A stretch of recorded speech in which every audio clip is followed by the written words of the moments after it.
Une absence remarquée. Selon les informations du Parisien, Emmanuel Macron a une nouvelle fois décliné l'invitation de France 2 pour participer à l'émission Élysée 2022, le rendez-vous politique animé de manière hebdomadaire par Léa Salamé et Laurent Guimier. Le chef de l'État sera donc le seul candidat à la présidentielle à ne pas s'y rendre.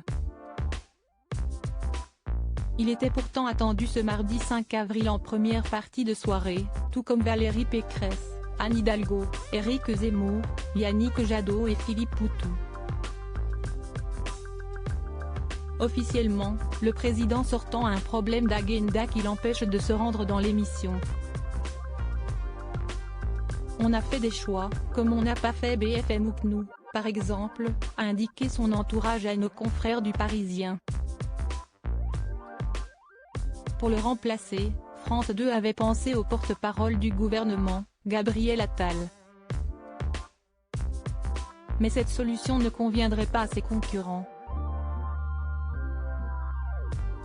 En lieu et place, la chaîne publique devrait donc diffuser des images du meeting d'Emmanuel Macron à la Défense Arena ce dimanche 3 avril, afin de respecter le temps de parole.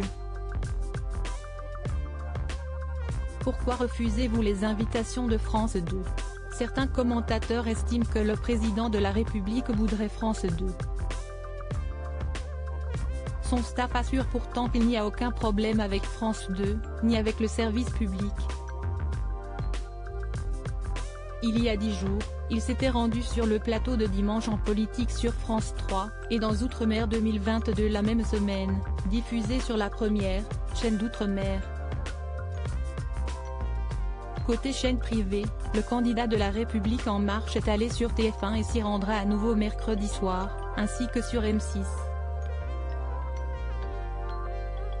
Face à cette situation, la Société des journalistes de France 2 n'a pas hésité à faire part de son mécontentement en publiant une lettre ouverte pour interpeller Emmanuel Macron.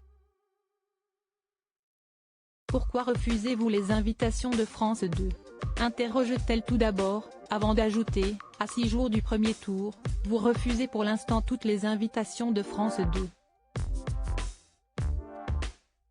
Vous vous êtes pourtant rendu chez nos confrères de plusieurs autres antennes privées et publiques.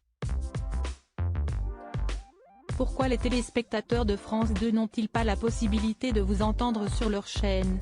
Vous qui avez pour projet de supprimer la redevance, et donc de priver l'audiovisuel public de son principal moyen de subsistance et d'indépendance, pourquoi ne venez-vous pas répondre aux questions des journalistes de France 2 ? La Société des journalistes de France 2 ne peut que regretter ce choix qu'elle ne comprend pas. Loading widget.